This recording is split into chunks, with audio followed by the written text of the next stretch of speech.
everyone. Today I am so excited to have with me author Gill Paul, and she is calling me, well, we're talking, and she's in the United Kingdom, and I'm here in Pennsylvania. So that's what I love about Skype. Thank you, Gill. I'm so happy that we got to do this. I'm so glad to be here. Thank you for inviting me. Yes, and I loved your book. Now Jill's most recent book is Another Woman's, I wanted to make sure I got it right, Another Woman's Husband. And we can't get it yet, which I found out. I went on, it shows up, okay. We actually can get it, Jill. But you know what? It takes like $45 and somebody from the UK has to send it to us. So. Oh, no, it'll be out in the States in August 2018, I'm afraid. Yes.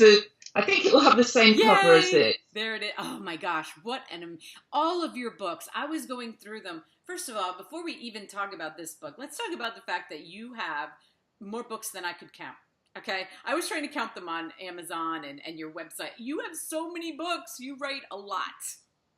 I'm writing the 8th fiction one at the moment, and 7 of them published, and I'm writing the 8th. But I've written quite a bit of non-fiction as well about health and history. These are my 2 main subjects. Yeah. That's what I do for a living. That's how I, pay the rent, really, is writing. So I'm very lucky, very lucky. But a lot of authors, write like a book I interviewed a guy yesterday, 10 years it took him to write a book. Now it was really heavily researched, but you don't have that kind of time. You just keep writing and bang them out. Oh, well, it takes me a year for each book. Does it? With the research and then the writing and the editing. I do lots of, I'll write first draft reasonably quickly and then edit and try and perfect and check all the facts and so forth. Well, so about a year. Okay, so when did you start writing professionally? Like, that you were doing it full time? Oh, probably my late 30s. I'd run a company in my 30s and I sold it when I was 37, and that gave me a little bit of money to, a bit of time off to start writing properly. But I've always been writing since I was tiny, about 6 years old. I used to write a magazine that I distributed to neighbours around our area. Really, nobody's kept a copy. I'm sure it was dreadful. Not even my own mother kept a copy. That's so cute. Like I was telling you before, I love you, and I know I must make people mad because I say this all the time, but there's something about the women English writers that I get. I love you guys. I don't know what it is about your stories. It doesn't matter whether it's historical fiction. You guys know how to weave a story. And I keep asking, I'm like, they must have done something different in high school. They must have really taught them how to write, because I can tell almost by the first page. I don't even have to look you up. And I'd be like, oh, she's English. I can tell. I can tell by how the story flows. I don't know. I read a lot, but I really can tell. But there's so many great American women authors, male authors that absolutely know story. Anne Tyler, for goodness sake, Barbara Kingsolver. These are 2 of my top favourite authors in the world. So loads, I think understanding how stories work is about having read a lot and just keep reading books, and you get a sense in your head of which way stories are meant to go, when this character is supposed to come in, and it's just all about reading. I do think that you're also pushed a little bit more. I know I'm a homeschooling mom. Okay. So I've homeschooled my 6 children. And the one thing, and they've gone to school and come back, and, it's just with every child has been different. But I do think that the English process writing different. They write more. I don't know that our schools push writing to the extent that the education system in England does. Or the UK. I just feel that way because I'm always like, why are you guys not writing? Like, I push writing, and reading, and I'm big on reading, and maybe that too. I don't know, but that's just my opinion as a homeschooling mom. So. I went to school in the States in West Virginia for a year, at the age of 9 to 10, I think. And I don't remember doing any creative writing there. It was a very different system of reading that they taught, where you broke things into syllables, which we didn't do. But otherwise, it was fascinating. My dad's work took us out there. West Virginia is beautiful. I go to West Virginia a lot. It's beautiful, isn't it? Oh. Lovely countryside, yeah. Yeah, it's not far from me. But anyway, so I digress. Your books are amazing, okay?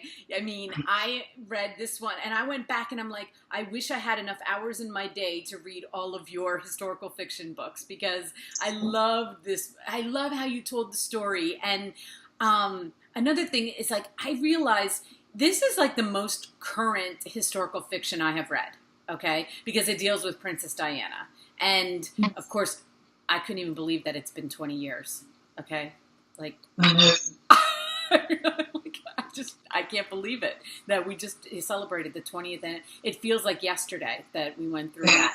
You know, and I personally remember it in my life so much. I mean, I can't imagine how it affected your life over there, but I mean, it did affect our lives over here. She was big. You know, she was big. People really sympathized with her, and I loved her. You know. It still is. It's a story that's got all the elements. You know, this young innocent bride with a much older man who was already having an affair with another woman that she didn't realise about. So, you know, the story's all there. In fact, I didn't write in this novel, as you know, about Diana as a character. I was writing about the effects of her death on a couple who happened to come upon her crashed Mercedes in the Alma Tunnel, and the way it sort of pulled them apart because they both had a different reaction to it, which was something that happened in this country. People were either almost hysterically over emotional about it, or they were quite scathing, like, you know, she's just a fashion clothes horse. And then there were the conspiracy theorists as well. So everybody had a kind of different take on it. And I wanted to dramatise that through this particular couple. I think 20 years, it's become a part of our social history now, the way that the nation reacted to Diana's death. Masses of people sobbing outside the funeral and throwing flowers onto the hearse as it drove up towards her burial place. And that is now part of history, I think. I mean, it's arguable when history actually begins. I know that there's historical novel competitions have a set point. It's got to be at least 60 years ago to be called a historical novel. Okay. Yeah, exactly. And, you know, she's one of those people, it's like, I remember her wedding. Okay, I'm 52, and her wedding was big. I don't know, I'm trying to think of what I had to do. What year was her wedding? 82? Yeah, 82. Okay, so I graduated from high school, so I might have been working, but I remember sitting in front of the TV. Whatever I had to do to get off that day, I did it, okay? It's sitting in front of the TV set.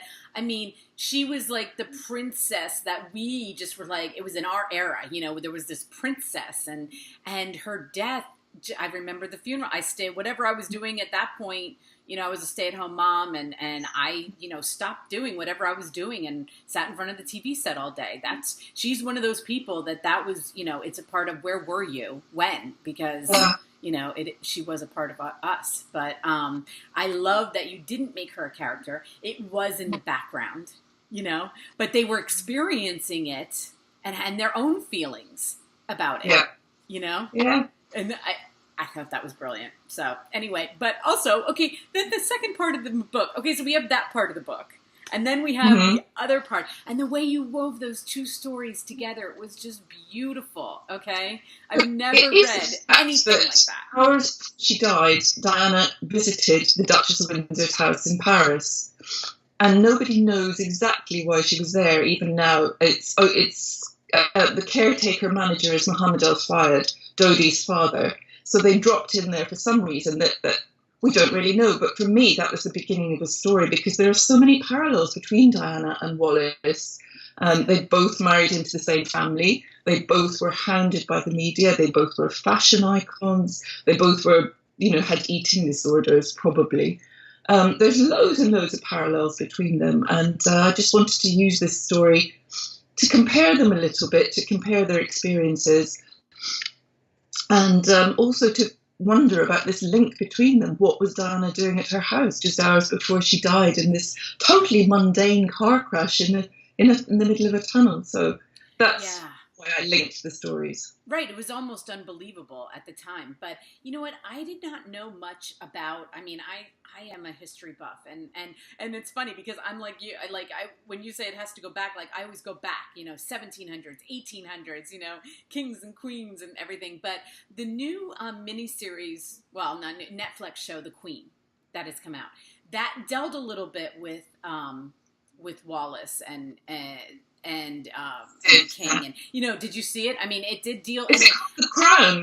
The Crown. Sorry, Crown, not the Queen. yeah. Right, The Crown. Because there was Queen Victoria, and then there's The Crown. Right, exactly. Yeah, I love The Crown. It's fabulous. Claire Foy, who plays Elizabeth, is just a brilliant Oh my actress. goodness! And how about Queen Victoria? Like Victoria? Oh, that for the PBS. Oh. So between those two, like within the last year, I've learned a lot about, because it takes you into the real stuff of what happened. And I did not know as much until I watched that. I mean, that was a real, so I kind of knew only from that show, I knew a little bit of history going into your book, but I had no idea. I learned so much, and you kept it so true, because when I went back in to do my research, I was like, wow, she really kept that story, was really dead, because I didn't know if Mary was made up. I had no idea, Yeah, not many people know about Mary Kirk, and I think she's a fascinating character who was Wallace's best friend from school days and shadowed her by her side, supporting her all the way along up to the abdication crisis. She was a very interesting woman, and I was fortunate enough to find a little self-published biography of her by her sister and her niece, in which they'd published some letters that she wrote home to America when she was over in London. And so I was able to capture her voice from that, what she spoke like, what she thought about things. It's a lovely little book, and it was just held at Yale University Library. They helped me to track down a copy. Really interesting. Oh, that's awesome. I mean, and I don't do spoilers, because even though it's history, like, because I always think about that with historical fiction. There are things that of course, how it's going to end. Okay. There are some things, what it looks like, but then the story that you kind of told in it, that's the thing that keeps you turning those pages, and because there's this other story, and you did that so well. And I loved it. I loved how you did the story. So we aren't going to talk about any spoilers, because I want everybody to read it the way that I did. I do have some readers that say they Google facts while they're going along, and that's up to the individual, really. But I generally follow. I tell you what, I make sure all the little details are correct, and then I might take liberties with one big detail, if you like. Yes. Well, you kind of have to, and I do it too, just for my own knowledge, just because historical fiction readers, we love reading those because we love learning about history through the story, and I found, as a homeschooling mom, I use historical fiction a lot for my children, because if you take a time period and you can give them a textbook and they'll be like reading dates, but you give them a story about somebody in there, even if it's a fictional character, it weaves the story and it keeps them reading. And Oh, absolutely. I'm so glad you do that. In fact, I think my love of history definitely came from my mum. We used to read historical biographies and watch all those kind of historical dramas on the telly, which were wonderful. There were some great ones that I sat down to watch with her. And my nieces and nephews are doing history at school at the moment, and they come back and they hate it because it's just a list of facts and dates and what were the things about this law. And instead, history should be a story. It's all about, stories of what people did in the past, and it's fascinating. I'm really glad you taught it in that way to your kids. It's wonderful. Yes, I love it. Okay, so we're going to see that book in the States next August, so I'm thrilled about that. But let's talk about the one that's currently being read here in the United States. The Secret Wife. The Secret Wife. And this one is about the Romanov royal family in Russia, who were arrested by the Bolsheviks in 1917. And this is not really a spoiler. I think most people will know that the family were executed in 1918. But I started to write about the second eldest daughter, Tatiana, who in 1914, she fell in love with a cavalry officer called Dmitri Malama, who was wounded in the first week of the First World War and brought back to hospital at Tsarskoye Selo, where she was volunteering as a nurse to help with the war effort. And we know from her diaries that she was quite potty about him, actually. She said, "Oh, darling, Malama stopped to speak to me today. He's so wonderful." And, real gushy teenage passion for him. And he clearly liked her as well, because he bought her a little French bulldog called Ortipo, named Ortipo after his cavalry horse. And the two of them were close for a few weeks. then he was sent back to the front. But the following year, while he was back, he was invited to lunch by her mother. So he was quite in with the family. I mean, he's not a peasant by any means. He could possibly have married her after the war because his father was a decorated general, and she was only the second daughter. She wasn't heir to the throne. And there were precedents for royalty marrying non-royalty in the Russian royal family at that stage. And it didn't happen that way in reality, but I decided to do a kind of what if about Tatiana and Dmitri. And so I have their story in 1914 to 18, but I also have his great-great-granddaughter's story from the present day, looking back and trying to find out about them. So the two stories kind of dovetail together. And, you know, it's about love. This is my big book about love, The Secret Wife. It's about Dmitri and Tatiana and first love. That is so awesome. I really enjoyed writing it. Yeah, and you know, there has been so much written recently about the Romanovs because we're coming up on 1918. Yeah. Yeah, so, I mean, if anybody watched the PBS, the Queen Victoria, is it called Queen Victoria or is it just called Victoria? I'm not sure. Victoria. It's called Victoria. Okay. Yeah, and then you get a little bit of like in the very beginning of the miniseries. So, you know, I want you to explain it because you're the historian, not me. But they were closely related. That's why they weave that story in, right? They were cousins, yeah. They were cousins. And George V were cousins, yes. And they were badly let down, the Romanovs, by George at the time, because the British government extended an invitation to them as soon as they were arrested in March 1917, said, OK, you can come to Britain. And secret cabinet papers much later found out that it was George that rescinded that invitation within a couple of weeks. He said, I don't think this is such a good idea. After all, what would happen to the precedents at court if we've got two royal families in the country? Who would pay for them to live here? And there was also quite a lot of feeling against Nicholas in Britain at the time because of the way that he dealt with the 1905 revolution when he got the troops to open fire on the protesters. So for various reasons, George V thought it was going to be a very divisive, disruptive thing to do to have them over. I mean, they were related to all the European royal families, more or less, one way or another. But the complication was that the First World War was underway. They were, you know, Alexandra was directly related to the German royal family, but they couldn't go there because they were on the other side of the war. And so various cabinet offices were sending them this problem backwards and forwards. They were sending messages. Well, why don't you have them? No, we can't have them. You have them. And very poignantly, days after they'd been executed, I think it was the Spanish and maybe the Danish courts were still trying to find ways to rescue them, but it was too late. Yeah. So. Right, and that's why there's a lot of stuff coming out. I'm going to read that book because like I said, there's so much coming out right now and about the Romanovs, and everybody has a renewed interest in them, in their story, and you know, I can't wait to see what happens with the writing. I mean, there's been more and more writing about it, and there's more to learn. You know, there's always somebody. I see historians constantly digging into, you know, what happened and why didn't we say, you know, why couldn't somebody do something to help them? So that's awesome. I didn't even know that that's what that book was about. So I'm definitely reading that one. Really good. No, it's all very topical. And the Russian Orthodox Church is now not yet completely accepted. They've exhumed the bodies and they're doing more testing to check that it really, really was the Romanovs before they will all be buried together in Moscow. Yeah, I do see that, like on Facebook. Yeah, people publish articles about it, that they're always testing to make sure, you know, that those are, you know, that may be somebody. Well, didn't they always think that, was it Tatiana? Who's the youngest one? Anastasia and Alexei were, or possibly it was Alexei and Maria. They're not quite sure. Were in separate grave from the rest of the family. So that wasn't found till long afterwards. So that complicated things. They didn't have the right number of bodies, you know. Right. Well, I can see that's made the mystery continue longer. Yeah. Yeah, and I can see your heart in these stories. Like you just want to tell these stories to people and to make them known. And I love that. I mean, I could definitely tell in this book like your love for these two stories. And obviously like the way you write them in intertwining. I guess you do you do that for all of your historical fiction books? Do you take it like more current and then back? I mean, is that one of the things that you like to do?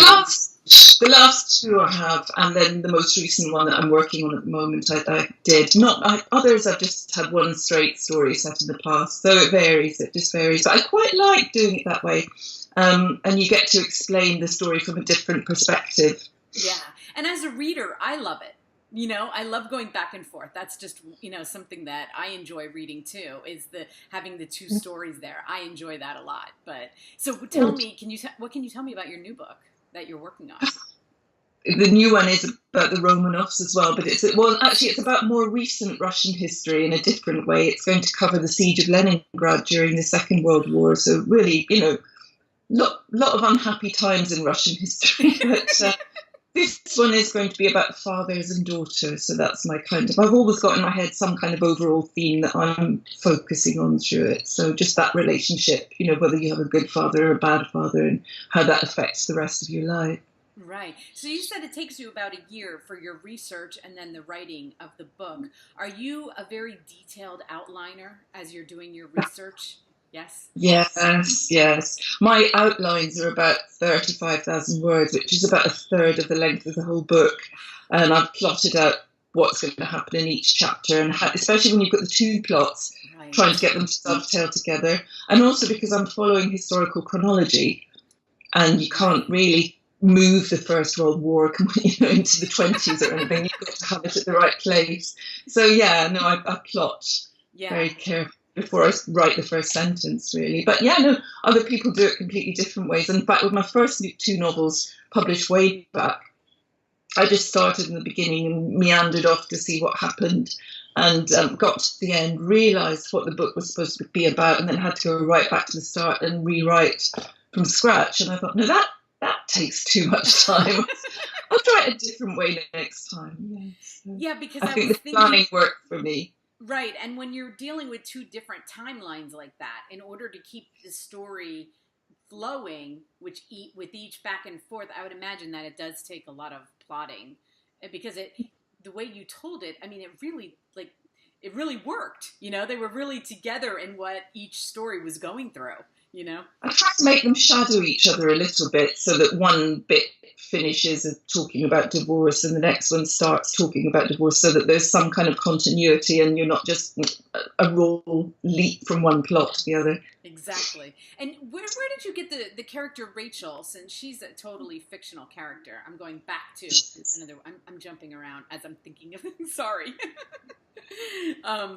She was the fictional character in the story, and the way that I sympathize so much with her. I loved her character. How did you come up with her specifically, that what you wanted her to go through?